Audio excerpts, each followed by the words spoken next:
Металлические барьеры и усиленные наряды полиции ограждают посольство Нидерландов в Анкаре.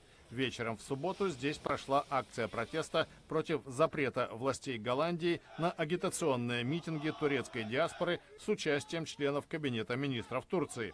Они должны были обеспечить голосование живущих в Нидерландах турок в поддержку идеи наделить дополнительными полномочиями президента Реджепа Таипа Эрдогана на референдуме в апреле. Акция протеста состоялась и у Генерального консульства Нидерландов в Стамбуле. Накануне голландское правительство не разрешило прилететь в Роттердам министру иностранных дел Турции Мевлюту Чавушоглу.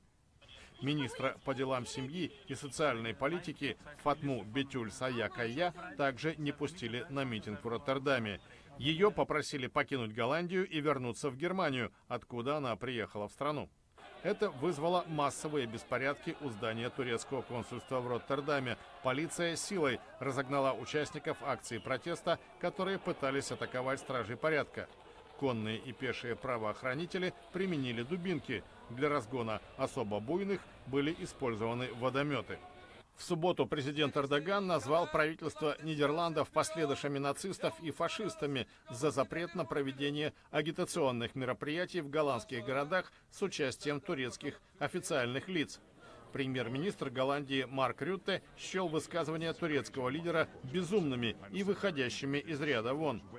МИД Турции рекомендовал послу Нидерландов Корнелиусу Ван Рею, который находится в отпуске, в течение некоторого времени не возвращаться в Анкару. Правительство Турции пообещало дать предельно жесткий ответ на действия Голландии, союзника по НАТО.